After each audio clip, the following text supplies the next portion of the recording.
Hey there fellow Planeswalkers, I'm Justice, aka Gatewatcher, and this video is brought to you by viewers like you, so please drop a like, hit that subscribe button, and check out my Patreon for additional content. You can also help by shopping my online merch store on Threadless. Thanks for your support. Alright, let's get into it.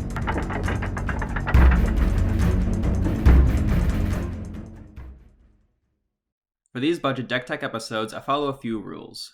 I'm building these decks for under $30 using Scryfall pricing. This cost excludes the Oathbreaker itself if it costs over $5, and this cost excludes basic lands. I assume you already own those. I build these decks using the 6x6 method, meaning 6 cards for 6 strategies to make the deck work. As I'm explaining the cards, I'll also be explaining how to pilot the deck and how to win with it. Entering the Sanctum this festive day is Zenigos the Reveler from Theros.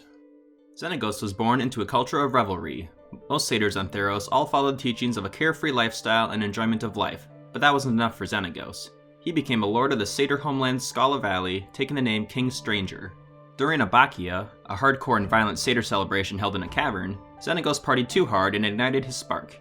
He traveled the multiverse and continued his festivities until he burned out with disillusionment. He returned to his home plane of Theros and decided to become a god. With enough devoted followers under him, and a large celebration of Elspeth's victory at Akros, Xenagos ascended to godhood at the dismay of the rest of the Pantheon. His status did not last long, as Elspeth and Ajani would go to Nyx and defeat him in battle. Since he died in Nyx and not Theros, he didn't even get to go to the underworld. His party was over. Zenigos the Reveler costs 2 and a red and green. His +1 adds X mana in a combination of red or green equal to the amount of creatures we control. His 0 ability creates a 3/3 green and red satyr token with haste, and his ultimate -6 exiles the top 7 cards of our library and allows us to put any creatures or lands exiled this way onto the battlefield. In the Christmas spirit, Xenagos is here to serve as our master of ceremonies, has a red and green color identity, and kinda looks like Krampus. His paired signature spell is Sylvan Offering. It costs X and a green and creates us X 1/1 elf warriors and an XX tree folk. In the spirit of giving, we also get to choose an opponent to receive a bunch of Santa's little helpers, and either the same opponent or another one to get the big Christmas tree. Our goal for this deck is to play Elf Ball, get a bunch of mana producers and creatures on board, then dumping all that mana into either a player kill spell or creating a giant party to swing in with. To get the festivities started, let's move into Strategy 1, North Pole Helpers. Llanowar Elves, Elvish Mystic, and Fiendhorn Elves are all essentially the same creature, a 1/1 elf that taps for green mana. Classic Elves. Arbor Druid works a little differently. Instead of tapping for mana, it untaps a forest to reuse. Wirewood Channeler taps to give us mana equal to the amount of elves on the field, including our opponents. This means, when we use our signature spell, all the elves made will feed into this output. Lastly, we have Marwin the Nurturer. She reads, whenever another elf enters the battlefield under our control, put a +1/+1 counter on Marwin the Nurturer, and then tap, add an amount of green equal to Marwin's power. This creature can be a powerhouse on her own accord if we have a steady supply of elves entering the battlefield. These aren't our only ways to be gaining more mana. Let's see more in Strategy 2, Cold Storage. Grand Warlord Rada can get us more mana if we swing with our elf army, and that mana stays with us until the end of turn.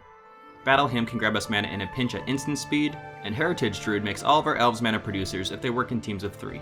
Elvish Archdruid taps for mana equal to the amount of elves we control, and additionally gives them +1/+1 while it's on the field. Our Oathbreaker Xenagos the Reveler is primarily here to be a source of mana ramp with its +1 ability. All this mana production is useful, but occasionally we won't have immediate need for it, so our final card in this strategy is Horizon Stone.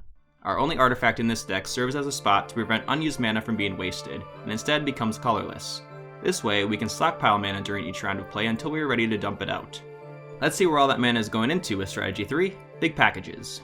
Numa, Droaga Chieftain, can use the mana to pump up our elves with +1/+1 counters. If we're early enough in the game, this can mean winning through straight combat damage without getting fancy.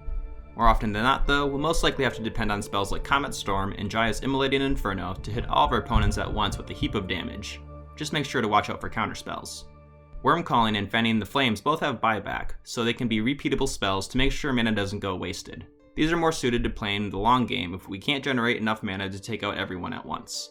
Our signature spell, Sylvan Offering, is our last big package that keeps on giving.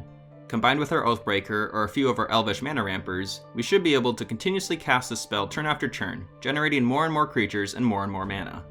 While creating this army, we incidentally create an army for an opponent as well, so let's see how we can keep our superior with Strategy 4, Strengthen the Squad. Renata, Called to the Hunt, and Brimblewood Paragon give entering creatures a +1/+1 counter, with Paragon only giving them to our warriors, which mostly come from our signature spell.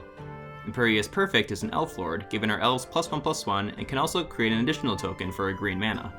Berserker's Onslaught gives our board double strike as long as they're attacking, giving combat superiority, and Second Harvest gives us double tokens, making twice the army at instant speed. Nissa, Voice of Zendikar, can provide both tokens in the form of 0/1 plants, and can also bolster our troops with her minus ability, putting a 1/1 counter on each of our creatures. If she hangs around long enough, she can refill our hand and life total with her ultimate ability, giving us X cards and X life equal to the amount of lands we control. It wouldn't be a holiday revel without a bit of destruction, so let's see what chaos we can rile up with Strategy 5, Smash Party. Blazing Volley deals 1 damage to each of our opponent's creatures, killing anything too small to handle the revel, including any elves we give to our opponents with our signature spell. Gruul Charm and Clan Defiance have a couple of different options, meaning they're good to have ensuring to plan whatever happens. Also note, Clan Defiance has been eroded in Oracle text to be able to hit planeswalkers the same way as players. Reclamation Sage is an elf that can break any artifact or enchantment upon entering the battlefield, and Feasting Troll King is big and scary, boasting vigilance, trample, and a 7/6 body, with the ability to recur itself with the food it produces should it be killed. He's certain to be the life of the party. Cindervines is a great enchantment that punishes non-creature spells opponents cast by dealing 1 damage, warding off any questionable infinite combos. Its second bit of text can sacrifice itself to destroy a pesky artifact or enchantment. With all this revelry, we'll need to make sure we can keep up with things to do, so let's check out Strategy 6, Library Gifts. Elvish, Visionary, and Voice of Many give us straight up card draw when they enter the battlefield, and Gallia of the Endless Dance synergizes with our Oathbreaker 0 ability of creating satyrs, and gets us card draw when we attack with 3 or more creatures. Lead the Stampede and Escape to the Wilds give us pseudo card draw, going through the top few cards of the deck. Though not exactly draw a card, these forms of card advantage can be even better than regular card draw. Lastly, we have Fecundity, which reads whenever a creature dies, its controller may draw a card. This effect helps everyone on the board, but should ideally help us the most as we create more tokens than anyone else. That's all the cards in our festive deck, so let's check out the final price. Our most expensive cards in this deck include Heritage Druid, who is included for its low CMC and ability to tap other elves for mana, our Oathbreaker Zenigos the Reveler, who's here for obvious reasons, and Nissa, Voice of Zendikar, who is included for her ability to give us blockers and make our creatures stronger. In total, our deck comes out to $29.98. That's all for this episode. Let me know in the comments what elves you would add to the 58, and let me know if you made any decks themed around the holidays. If you're not quite ready to planeswalk away, check out my Patreon, where you can get access to my Discord where we talk and play Oathbreaker, as well as receive other awesome benefits. Thanks for watching, and I'll see you next time.